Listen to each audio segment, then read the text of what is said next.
এই নিন দিদিমণি। এই ইডিয়েট, এটা তুই কি করলি? আমার ভুল হয়ে গেছে। ভুল হয়ে গেছে? এখন ওর পা ধরে ক্ষমা চা বলছি। হ্যাঁ।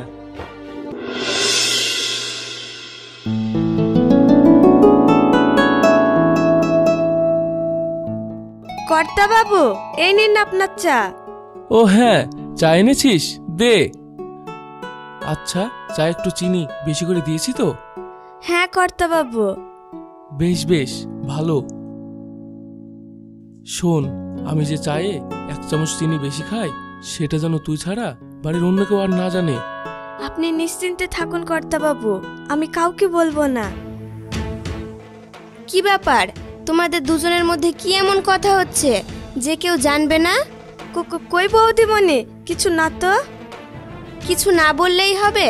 আমি নিজের কানে তোকে এই কথা বলতে শুনলাম যে তুই কিছু একটা কাউকে না বলার কথা বলছিলিস। আসলে বৌমা, হয়েছে কি, বর্ষা আজ কয়দিন ধরে আমাকে বলছে যে ও নাকি আর কাজে আসতে পারবে না। তাই আজ আর আমি সহ্য না করতে পেরে ওকে বকছিলাম আর বলছিলাম যে এ কথা আমাকে বলেছিস আর বাড়ির কারোর সামনে যেন না বলিস। হ্যাঁ বৌদিমণি, সেজন্য আমি কর্তা বাবুকে বলছিলাম যে এই কথা আর কাউকে বলবো না। তাই নাকি? বাবা, আজকাল তো দেখছি কাজের লোকেরও দিমাগ কম না। তো বর্ষা, তোকে যে মাস গেলে 12,000 টাকা করে দিই, এতেও কি তোর পোষায় না? আর কত চাই? আসলে না মানে বৌদিমণি। চুপ কর, তোকে আর কিছু বলতে হবে না। আসলে কি বলতো, আজকাল কাজের লোকেরা তার মালিকদেরকে না টাকার মেশিন ভাবে, তাই যত পায় তত চাই। বৌমা, ওইসব কথা ছেড়ে দাও না। আমি তো বর্ষাকে বকে দিয়েছি, তুমি আর মেয়েটাকে কিছু বলো না। আসলে সত্যি কথা বলতে কি জানেন তো, আপনাদের মতো মালিকদের জন্যই না আজ ওদের মতো কাজের লোকেদের চাহিদা বেড়েই যাচ্ছে। আবার দেখো, এইদিকে তো বেলা 8টা বাজতে চললো, আর একজনের তো আসার কোনো নামই নেই। ঠিকই তো। আচ্ছা বর্ষা, কি ব্যাপার রে, সুরজ এখনো এলো না? এই তো কর্তা বাবু, আমি চলে এসেছি। কি ব্যাপার সুরজ, তোর আজ আসতে দেরি হলো কেন? আসলে কি হয়েছে বলুন তো বৌদিমণি, কর্তা বাবু সবজি খেতে খুব ভালোবাসেন তো, তাই ভাবলাম ওনার জন্য কিছু টাটকা টাটকা সবজি নিয়ে আসি, তাই দেরি হয়ে গেল। তাই বুঝি? কিন্তু তুই এত টাটকা সবজি কোথায় পেলি? আমার বাড়ি থেকে নিয়ে এলাম কর্তা বাবু, আমি নিজের হাতে লাগিয়েছিলাম। তাই? বেশ ভালো তো। ঠিক আছে ঠিক আছে, এবার কাজ কাম করতে হবে তো, নাকি গল্পে গল্পেই কাটাবি? না না বৌদিমণি, এই তো এক্ষুনি যাচ্ছি। তাহলে আর এখানে দাঁড়িয়ে না থাকে তাড়াতাড়ি যা।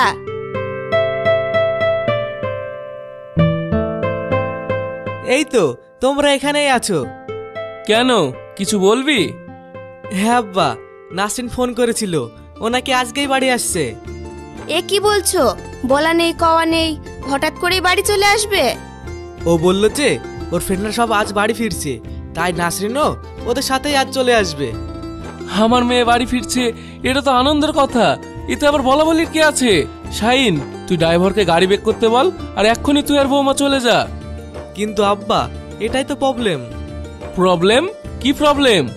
আজ কোম্পানিতে একটা ডিল ফাইনালের মিটিং আছে, তাই আমি ওখানেই যাব। তাহলে একটা কাজ কর, ড্রাইভারের সাথে বৌমাকে পাঠিয়ে দে। আমি কিন্তু আচ্ছা, একটা কাজ করলে হয় না? তোমার বন্ধু সুফিয়ানকে পাঠিয়ে দিলে হয় না? কথাটা অবশ্য তুমি মন্দ বলনি। বেশ, আমি তাহলে ওকে বলে দেব, ও না হয় নাসরিনকে গিয়ে নিয়ে আসবে। বেশ, তাহলে বলে দে। ঠিক আছে, আমি তাহলে আসি। বেশ, আমি তাহলে সুরজ আর বর্ষাকে গিয়ে নাসরিনের পছন্দের রান্না করতে বলে আসি।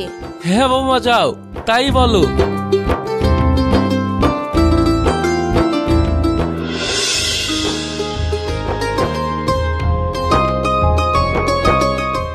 পপি, তোমার ছেলে এত সেজে গুজে গাড়ি নিয়ে কোথায় গেল? কেন, তুমি জানো না? আজ নাসরিন বাড়ি ফিরছে, তাই তো ওকে আনতে গেল। ও তাই নাকি?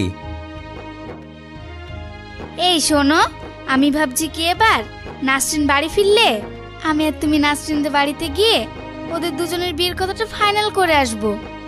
বলছো যখন, তখন নয় একদিন গেলেই হলো। ঠিক আছে তাহলে।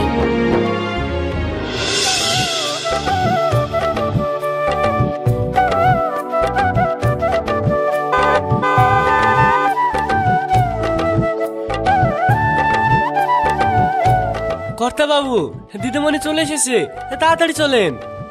চলে এসেছে? চলে এসেছে? এখানে কেন, বাইরে চলো। হ্যাঁ হ্যাঁ।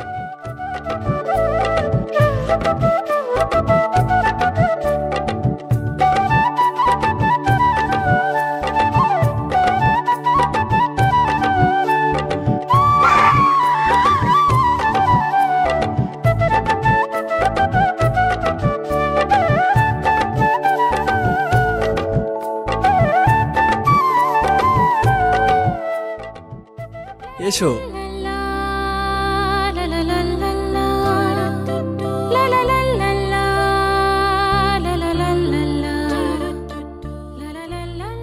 পাপা, নাসরিন মা আমার, কতদিন পর তোকে দেখছি, কত বদলে গিয়েছিস। পাপা আবার তুমি ইমোশনাল হয়ে পড়লে তো, দেখেছো?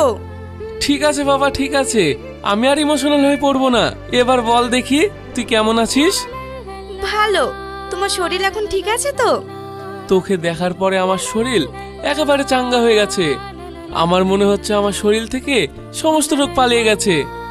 সত্যি বলছো? সত্যি রে মা।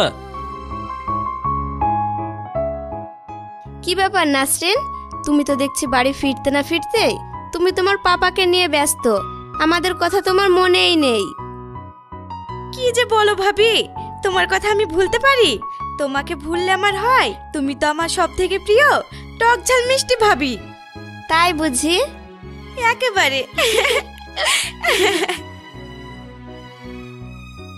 বাই দ্য ওয়ে, এটা কে? ও হলো বর্ষা, আমাদের বাড়ির কাজের মেয়ে। ও আচ্ছা। আর ও তো সুরজ, ও এখানে আমাদের বাড়ি থাকে।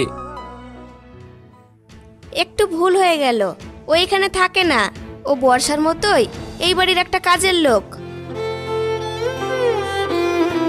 দোষ নেবেন না, ছোট মুখে একটা বড় কথা বলছি। দিদিমণি কতটা রাস্তা জার্নি করে বাড়ি ফিরলো, তাই বলছিলাম ভিতরে গেলে হতো না? তুই একদম ঠিক কথা বলেছিস, চল মা ভিতরে চল। হ্যাঁ।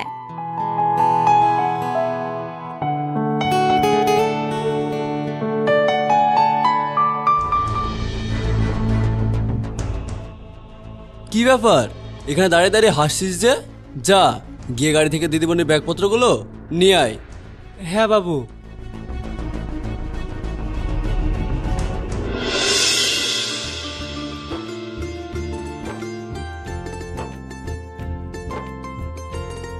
আমার লাগবে না। আর এটা দিদিমণির জন্য, এই নিন দিদিমণি। এই ইডিয়েট, এটা তুই কি করলি? আমার ভুল হয়ে গেছে। ভুল হয়ে গেছে? এক্ষুনি ওর পা ধরে ক্ষমা চা বলছি। হ্যাঁ। থাক না, তার কোনো দরকার নেই। সামান্য বিষয় নিয়ে এত বাড়াবাড়ি করার প্রয়োজন নেই। আমি এক্ষুনি ড্রেসটা চেঞ্জ করলে সবটা ঠিক হয়ে যাবে। না নাসরিন, তুমি ওদের চেনো না। এসব বিষয়কে সামান্য বিষয় বলে ছেড়ে দিলে ওরা আরো মাথা উঠে বসবে। সুফিয়ান, বললাম না থাক, তোমরা বসে গল্প করো, আমি এক্ষুনি চেঞ্জ করে আসছি। তুই আবার এখানে দাঁড়িয়ে কি করছিস? যা এখান থেকে।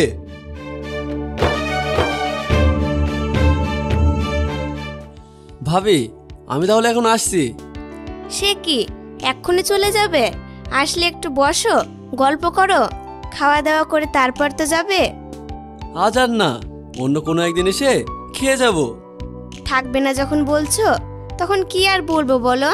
তবে মনে করে কিন্তু অন্য একদিন আসবে। অবশ্যই।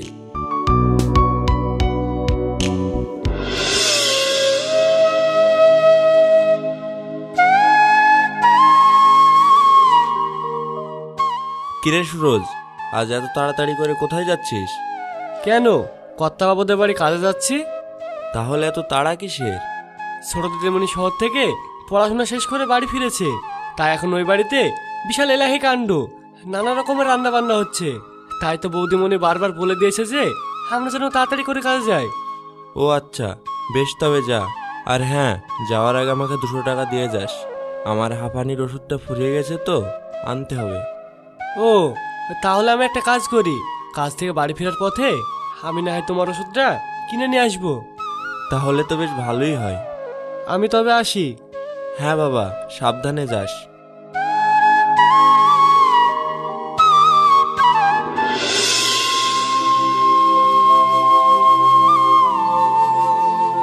আরে নাসরিন, আয় আয়। তুই বাড়ি আসার পর থেকে অফিসের কাজের ঝামেলায় তোর সাথে সেরকম ভালোভাবে কথাই বলা হয়নি।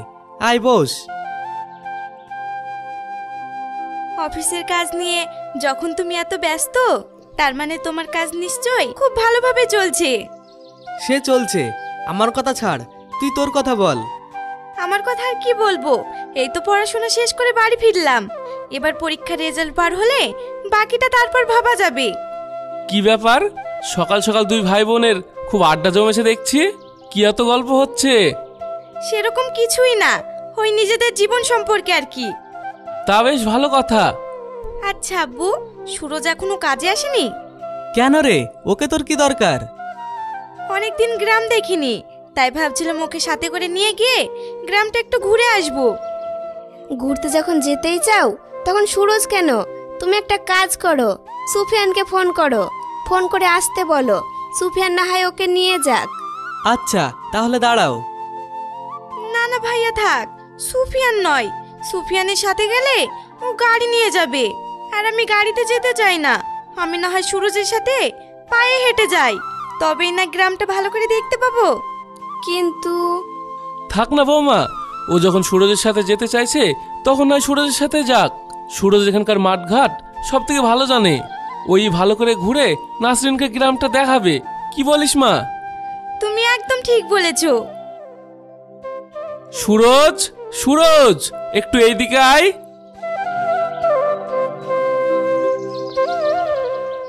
আমাকে ডাকছেন করতে বাবু? হ্যাঁ, বলছিলাম তো দিদিমণি একটু এই গ্রামটা ঘুরে দেখতে চাই, তুই ওকে সাথে করে নিয়ে গিয়ে গ্রামটা ঘুরিয়ে নিয়ে আয়। আচ্ছা করতে বাবু। ঠিক আছে তাহলে, এবার আমি যাই। হ্যাঁ, সাবধানে যাস।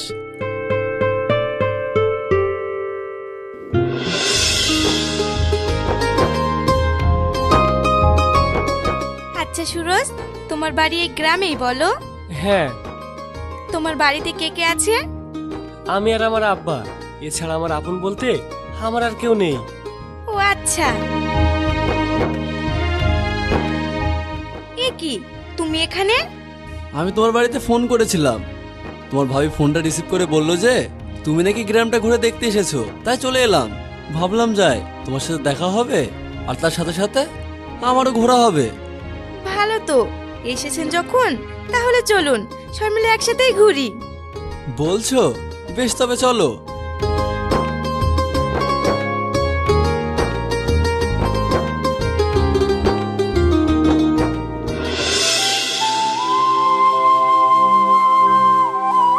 তুমি কোথাও বেরোচ্ছ নাকি?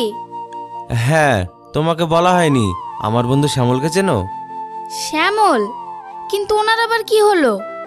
আরে ওনার কিছু হয়নি, ওনার জামাই একটি নতুন বিজনেস শুরু করতে যাচ্ছে, তাই একটু আমার সাথে কিছু আলোচনা করতে চাই, মানে বিজনেস বিষয়ে ভালোভাবে জানতে আর কি। ও আচ্ছা। তুমি কি কিছু বলবে? আসলে আমি বলছিলাম কি, নাসরিনের আসা তো অনেক দিন হলো, তাই আমি ঠিক করেছি আমরা কালকেই ওদের বাড়ি যাব, ওর আব্বার কাছে সুফিয়ানের বিয়ের সম্বন্ধটা নিয়ে। কাল? হ্যাঁ কাল। বেশ, তবে তাই হবে।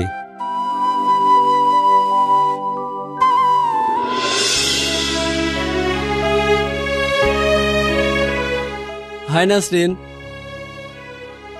হাই। তোমাকে দেখে খুব চিন্তিত মনে হচ্ছে। দিদিমণি আপনাকে নিচে ডাকছে।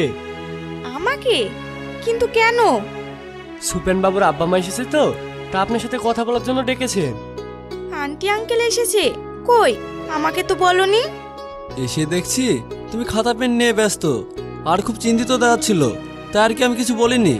আচ্ছা, তুমি কি কোনো বিষয় নিয়ে আপসেট? হ্যাঁ গো, দেখো না, আজ কয়দিন ধরে আমি এই হিসাবটা কোনো রকম ভাবে মেলাতে পারছি না। আচ্ছা, তুমি তো কমার্সে অনার্স, তাহলে তো এই হিসাব নিকাশ তুমি খুব ভালো জানবে। আসলে আমি ভাইয়ের সাথে অফিসে কাজ শুরু করেছি, বাট যদি এই কাজটা আমি কমপ্লিট করে না দিতে পারি তাহলে কি করে আমি কাজে জয়েন করব? এটা তো সত্যি ভাববার বিষয়। বলছি তুমি করে দাও না, তুমিও তো তোমার আব্বার বিজনেস সামলাও, তুমি নিশ্চয়ই পারবে। আমি কিন্তু এই রে, আমি তো এসবে কিছুই বুঝি না। যেভাবে হোক নাসরিনের হাতে ধরা পড়ার আগে আমাকে এখান থেকে কেটে পড়তে হবে। কি হলো, কিছু ভাবছো? হ্যাঁ, 1 মিনিট, আমার একটা ফোন এসেছে, আমি ফোনটা রিসিভ করে আসছি।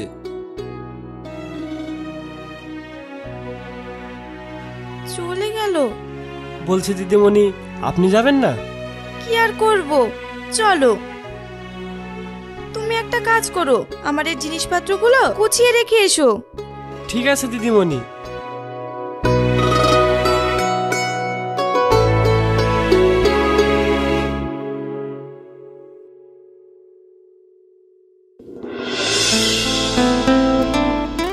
আরে আন্টি আঙ্কেল, আপনারা? ওই তো নাসরিন চলে এসেছে।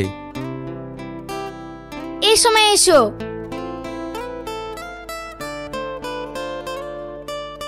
কি মিষ্টি দেখতে হয়েছে। কিরে নাসরিন, তোর তো কপাল খুলে গেল।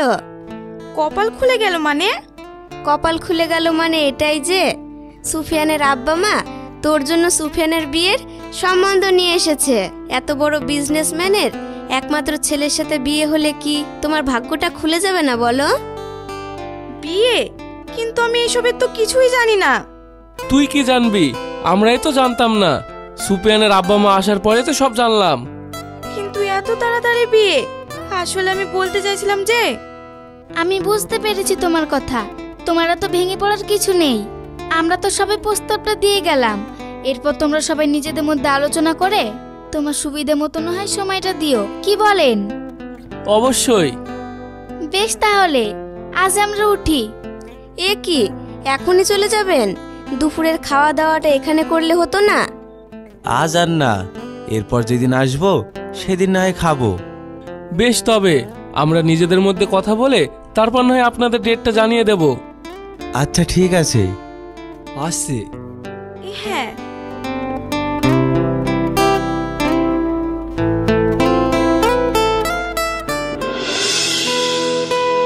তাহলে নাসরিন, তুই তো একেবারে কাজের জন্য পুরো তৈরি। তাহলে একটা কাজ কর, কাল থেকে আমার সঙ্গে অফিসে চল। কিন্তু ভাইয়া। এতে আবার কিন্তুর কি আছে? আমি তো তোর ঘর থেকে হিসেবের ফাইলগুলো সব এনেছি, সেগুলোতে তুই ওকে আছি। তবে মানতেই হবে তুই কামাল করেছিস। এসব তুমি কি বলছো? আমি তো কিছুই বুঝতে পারছি না। বুঝতে পারছিস না? 1 মিনিট দাঁড়া। বর্ষা, আমার ঘরে টেবিলের উপর ফাইল রাখা আছে, গিয়ে নিয়ে আয়। ঠিক আছে দাদা বাবু।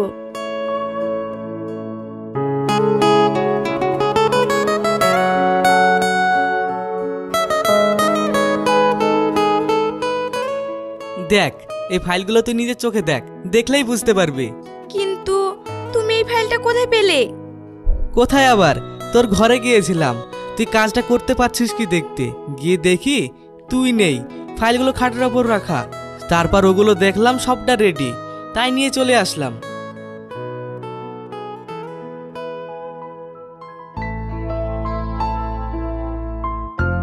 আমি তো এই কাজটা করিনি, তাহলে কে করলো?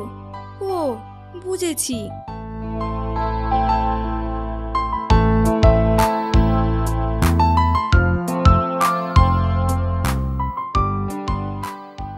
কি রে, তোর আবার কি হলো? ও কিছু না ভাবি। ঠিক আছে ভাইয়া, আমি কাল থেকে অফিস জয়েন করব। আমি জানি এই সমাধান তুমিই করেছো, তুমি ছাড়া কেউ নয়।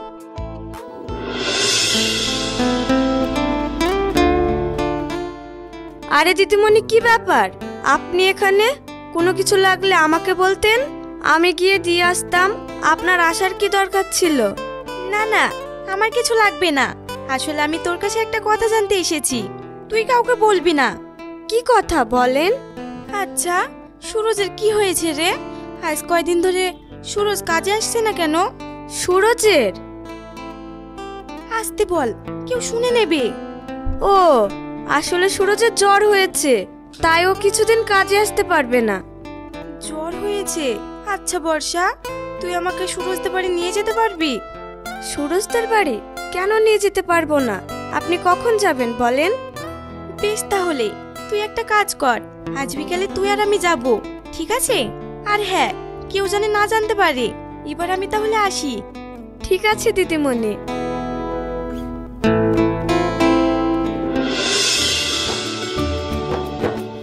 সুরজ, সুরজ! বর্ষা, তুই? ওনাকে তো ঠিক চিনলাম না। উনি হলো আমাদের দিদিমণি, বড় কর্তার মেয়ে। আরে দিদিমণি, আপনি আসেন আসেন, এখানে বসেন। না না, ঠিক আছে।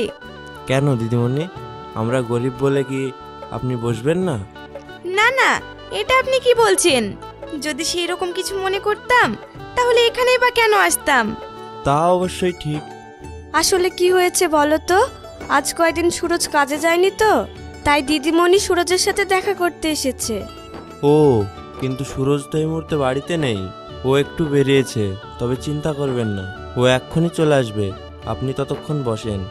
ঠিক আছে।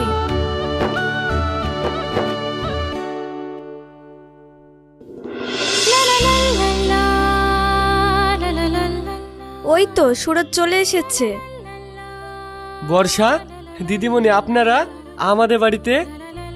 আসলে আমি তোমাকে ধন্যবাদ জানাতে এসেছি। ধন্যবাদ?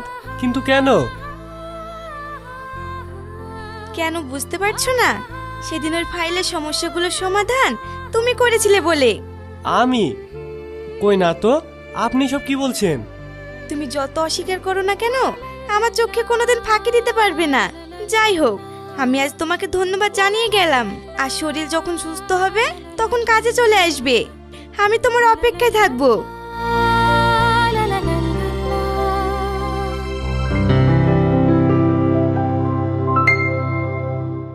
আমি তাহলে আসি।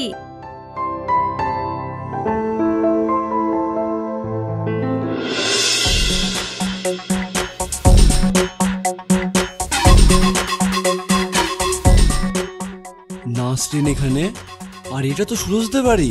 এর আগে আমি অনেক কয়বার সুরজকে এখানে রেখে গেছি। একজন মালিক হয়ে চাকরের বাড়িতে কি এমন দরকার? না না, ব্যাপারটা আমার মোটেই সুবিধার বলে মনে হচ্ছে না। যত তাড়াতাড়ি সম্ভব আমাকে বিষয়টা জানতেই হবে।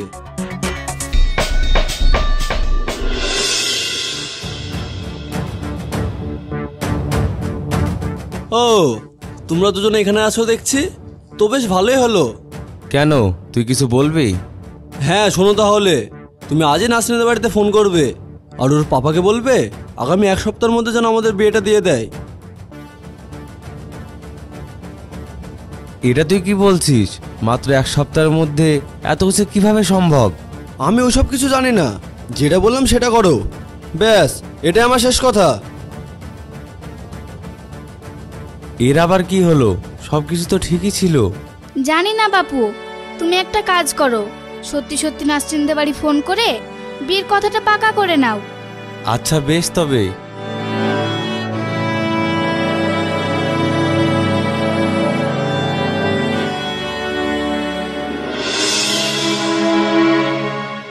অসম্ভব, আমি এই বিয়ে কখনোই করতে পারবো না। এখন এসব বলে কি হবে? এমন তো নয় যে ওরা আজ হঠাৎ করে বিয়ের জন্য প্রস্তাব জানাচ্ছে। অনেক আগে থেকেই তো এইসব কথাবার্তা ঠিক হয়ে আছে। আর তাছাড়াও সুফিয়ান খুব বড় আর ভালো ফ্যামিলির একটা ছেলে। ওর সাথে বিয়ে হলে তোমার কোনো কিছুর অভাব থাকবে না, তুমি একেবারে রাজরানী হয়ে থাকবে। তুমি ভুল বললে ভাবি। বিয়ে কখনো ফ্যামিলির স্ট্যাটাস, বংশমর্যাদা এসব দেখে করতে নেই। বিয়ে তো তাকে করা উচিত যার প্রতি আমার ভালোবাসা, ভালো লাগা থাকবে। এক কথায় দুটি মানুষের মনের মিল হবে। তার মানে তুমি কি বলতে চাইছো? আমি নতুন করে আর কি বলবো? আমি এই বিয়েটা করতে পারবো না। বেশ, আচ্ছা আব্বা, তোমার কিছু বলার নেই এই বিষয়ে? আমি আবার কি বলবো বল? এখন তোরা বড় হয়েছিস, নিজেরা নিজেদের ভালো মন্দটা বুঝতে শিখেছিস। আর নাসরিন হলো আমার একমাত্র মেয়ে, তারও নিজের ভালো মন্দ বিষয়ে যথেষ্ট জ্ঞান হয়েছে। এখন যদি আমি ওর বিরুদ্ধে গিয়ে জোর করে বিয়ে দিয়ে দিই, তাহলে যদি ওর কিছু হয়ে যায় আমি নিজেকে ক্ষমা করব কি করে? পাপা! হ্যাঁ রে মা, আমি তোকে কখনোই জোর করব না। তোর যেটা ভালো লাগে তুই সেটাই করিস। বুঝেছি, তাহলে তোমাদের এটাই শেষ কথা? চলে এসো ঝিলিক।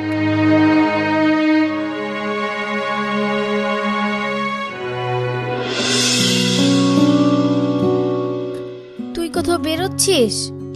হ্যাঁ, কিন্তু কেন, কিছু বলবে? বলা বলি বলতে গেলে আমি নাসরিনের বাড়িতে ফোন করেছিলাম বিয়ের ব্যাপারে। তাই নাকি? এ তো ভালো কথা। তাহলে ওরা কবে বিয়ের ডেটটা ফাইনাল করলো? আসলে হয়েছে কি, আমি ওদের ফোন করেছিলাম, বিয়ের কথা বলতেই নাসরিনের বিয়েটা করতে অমত জানিয়েছে। কি বললে? হ্যাঁ সত্যি বলছি। আমি জানতাম এরকমই হবে। এবার যা করার আমাকেই করতে হবে।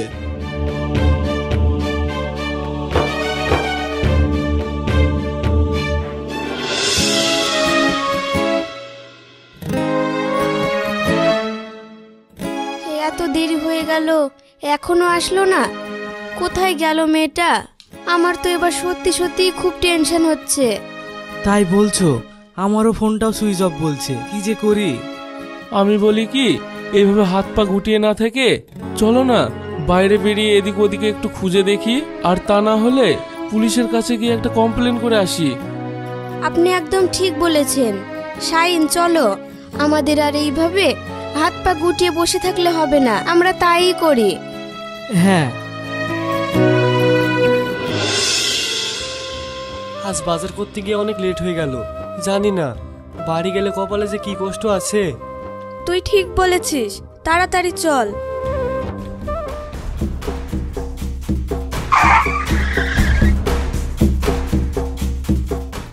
আজকাল বড় লোকের ছেলেগুলো এমন হয়েছে না, রাস্তা দিয়ে যাওয়ার সময় মানুষকে যেন মানুষ বলেই মনে করে না। তুই যা বলেছিস।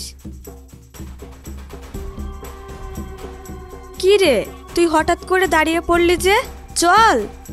আমার কেমন জানি না মনে হচ্ছে ওই গাড়িটা এমন ভাবে গেল, নিশ্চয়ই এর ভিতরে কিছু রহস্য আছে। রহস্য? কিসের রহস্য? জানি না। দেখেছিস বর্ষা, মনে হয় কেউ বিপদে পড়ে সাহায্য চাইছে। তুই একটা কাজ কর, তুই এখনই গিয়ে পুলিশের কাছে জানা, আর আমি এদিকটা দেখছি। ঠিক আছে।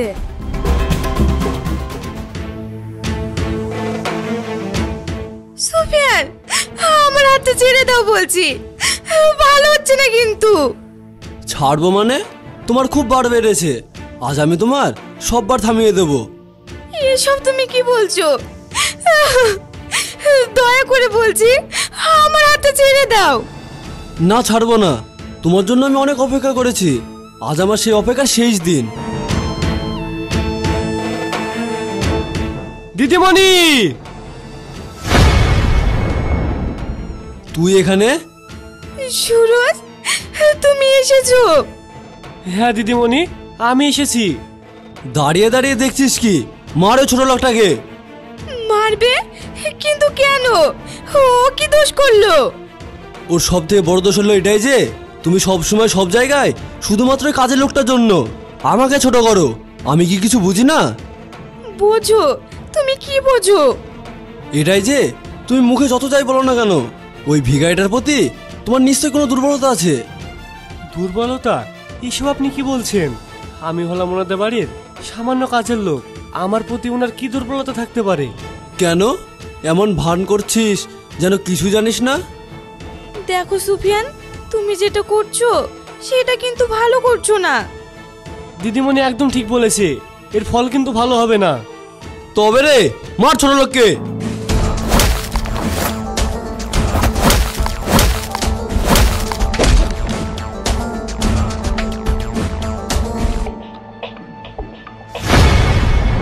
থাম বলছি, নলে গিয়ে শেষ করে দেবো। এটা আপনি কি বলছেন? দিদিমণি আপনার সে ছোটবেলাকার বন্ধু, ওকে মারতে আপনার হাত কাঁপবে না? না, কাঁপবে না। কারণ ও যদি আমারই না হয় তাহলে ও বাঁচলো না মরলো সেটা থেকে আমার কোনো লাভ নেই। না না, আপনি এরকম করবেন না। তুই ভাবলি কি করে যে তোর কথায় আমি আমার সিদ্ধান্ত বদলাবো? 3, 2, 1। পুলিশ?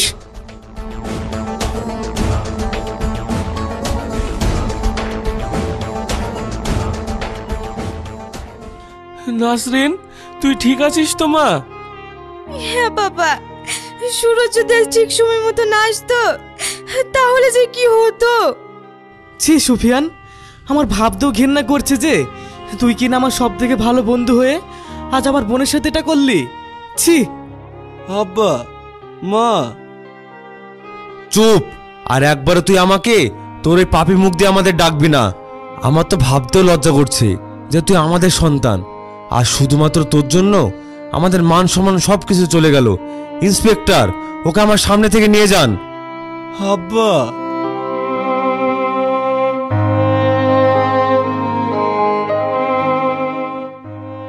আরে আপনি?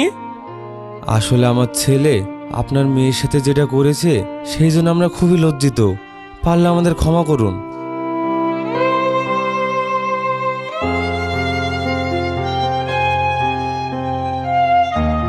সত্যি সুরজ, তোমাকে যে আমি কি বলে ধন্যবাদ জানাবো সেই ভাষা আমার মুখে নেই। না না দিদিমণি, কি যে বলেন! একজন মানুষ হয়ে একজন মানুষকে বাঁচানোটাই তার কর্তব্য। তুমি ঠিক বলেছো। হ্যাঁ রে সুরজ, আজকের এই দিনটার জন্য আমি সত্যি তোর কাছে সারা জীবন কৃতজ্ঞ হয়ে থাকবো।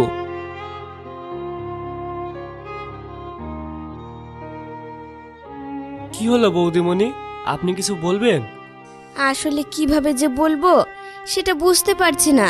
তবে যাই হোক, আজ পর্যন্ত তোকে আমি বাড়ির কাজের লোক বলে যে অপমান করেছি, তার জন্য আমি তোর কাছে ক্ষমা চাইছি। পারলে আমায় ক্ষমা করিস। এইসব আপনি কি বলছেন বৌদিমণি?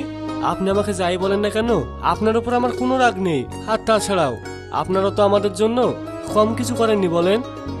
সত্যি রে সুরজ, টাকা পয়সা শিক্ষা সব দিক থেকে আমরা তোর থেকে বড় হলেও কিন্তু মনের দিক থেকে তুই সবার থেকে বড়। কর্তা বাবু, এইসব আপনি কি বলছেন? আমি বলি কি, এইসব কথা এখন থাক না। দিদিমণি ওপর দিয়ে অনেক ধকল গেল। আমার মনে হয় বাড়ি গিয়ে দিদিমণির এখন বিশ্রামের প্রয়োজন। সুরজ একদিক দিয়ে কথাটা কিন্তু ভুল বলেনি।